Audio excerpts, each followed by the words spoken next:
Ladies and gentlemen, Eddie Marcus here again. Boy, I'm going to have some fun with you now. I'm going to take you someplace, and I want to see how you're going to respond. I remember when I was in my 30s, I brought a message entitled The Devil's Trap, called Prosperity. And I had many people tell me that that was one of the best messages that they had ever heard in relationship to telling people where they are and helping them to understand the path that would lead them to where they say they want to go.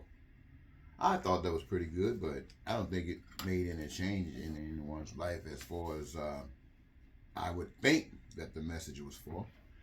But it was just a drop in a bucket.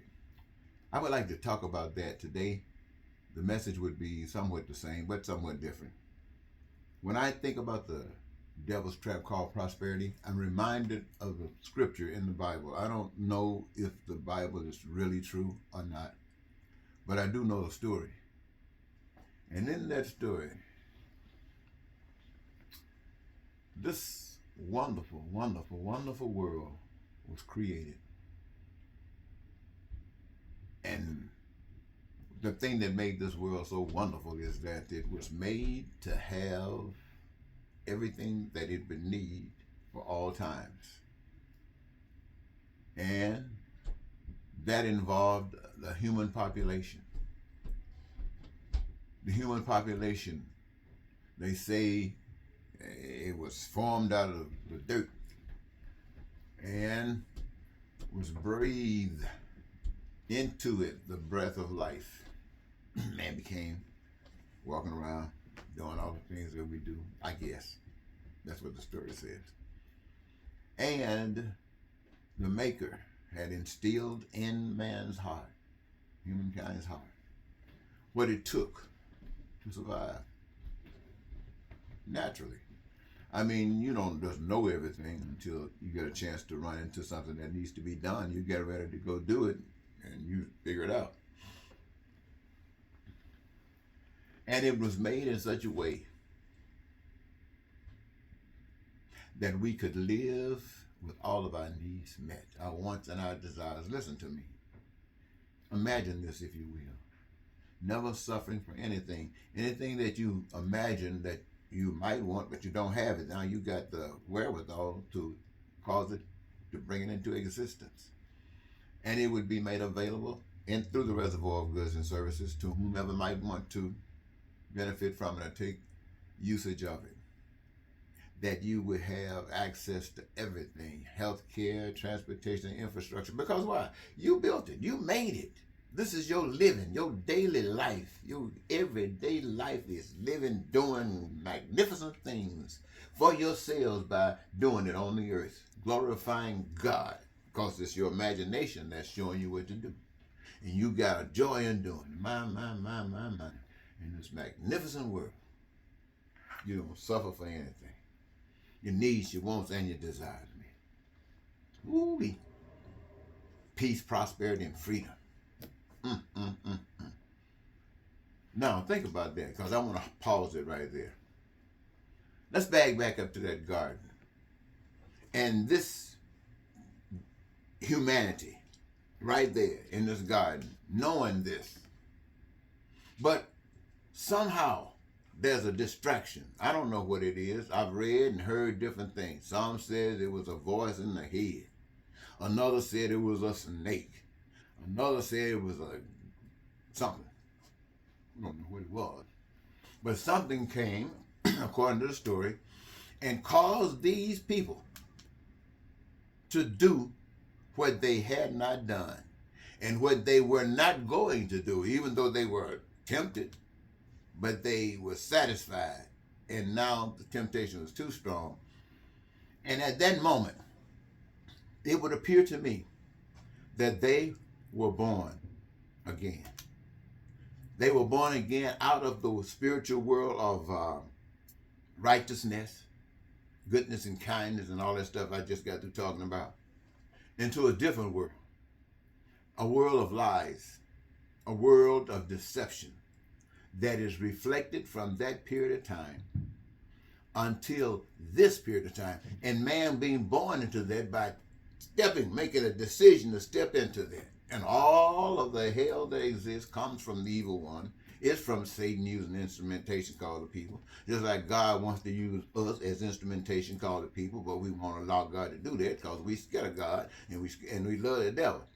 So we go out there and the devil took all the resources that God gave to the world, to all the people, called and put his name on to these minds, got him some guns that you better not touch it.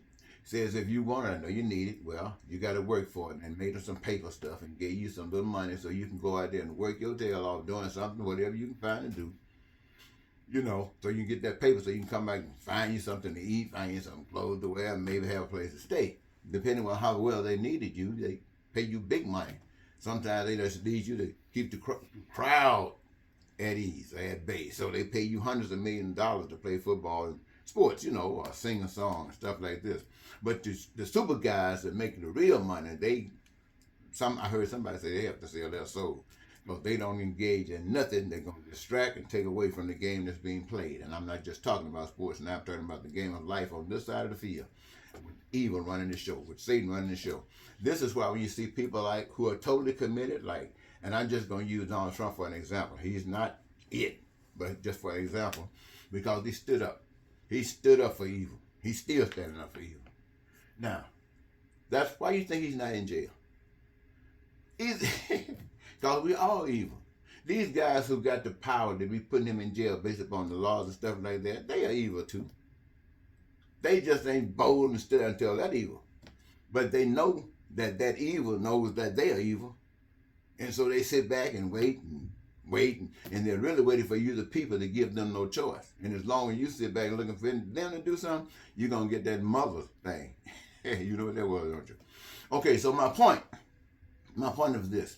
And so when Jesus came, just whether you believe it or not, this is the message. When Jesus came, he came here in the middle of the stuff. He said, I want to go set the captives free. I'm going to set those who hurt the most free. Let them know, because they're the easiest one to understand. So he came in here, but he spoke a truth that went throughout the whole of society. And the message was genuine. So he walked in us. And if he was walking here today, he would be walking with all these millionaires that got these mansions, all these millionaires that got these parking lots with different cars in them. He would be walking all through that.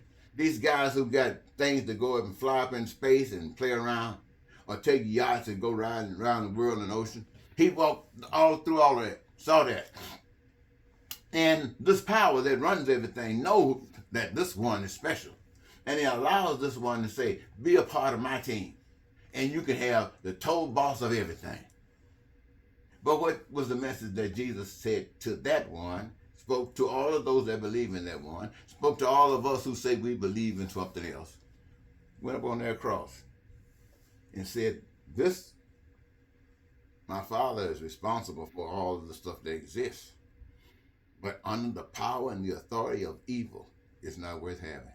And so he's saying to us, this is the door. If you want to get out of this hell, this is the door. I don't care how much money you got.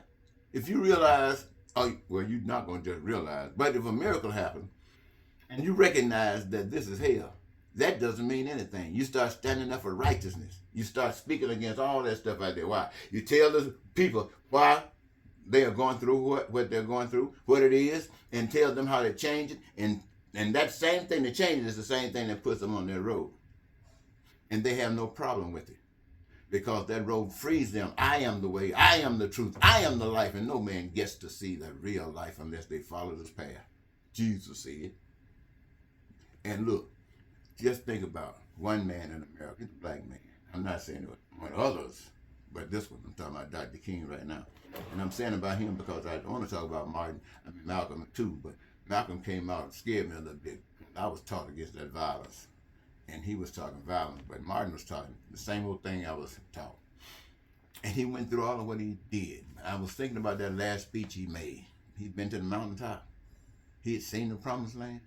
Woo-wee. Wasn't fearing nothing. Can you imagine how high he was? There wasn't no crack, no PCP, no weed or nothing strong enough to get you that high. That joker was high. I mean, he was high on love, high on God, high on truth, and nothing could scare him. And just think about that day, that next day, I think, when he was getting prepared to do whatever he was getting prepared to do, and he walked out there. And all, any of you ever fainted? Any of you ever passed out? Something like that, got knocked out? Have you? Well, if you have, and if you haven't, it's like, boom, everything is gone. So I imagine when that bullet hit him, he didn't feel it. He didn't know anything about it. His dropping to the floor didn't mean nothing. He didn't know anything about it. He was on top of the world. He was on top of the world. And in the twinkling of an eye, he had stepped out of that body. That body right there shaking. I've seen chickens shake when you take their neck off, but they be gone. Or whenever. I'm telling you, in my imagination, it might not even be true. In my imagination, if there's another world, if there's another body, human body, another dimension for people like that who care so much about people, that this is where people like this go. And it ain't a place where you go singing, "Hail, Lord Jesus." No, it's a place of love and fun and excitement. That's all I can see. But it comes from walking, giving up this. What I mean by giving it up means that you're taking away your power. Now, right now, everybody who got a job don't know it, but they working for the devil. Now, when you start talking about building God's world, when you start talking about people having free housing and free education and free health care and free evidence because all the stuff is free and God gave it to us and I gave us the ability, now you're talking about some free stuff. You're telling it like it is. And man, you can't make enough money, especially over there you making minimum wage. Over here, all of a sudden, you are excited because you can see the process whereby your father and got mansions for everybody. Ain't nobody fussing. Ain't nobody competing. People doing their thing joyously. Come on, ladies and gentlemen. So I want to say, the devil's trap called prosperity then was the same thing it is today. Money. And just like you put a fish or a bait on a hook in the lake, some fish gonna come by there and bite it. And as long as you putting some money out there to do this or that, human being in line to get it. But tell them the truth, they ain't gonna believe it. It's gonna take a miracle.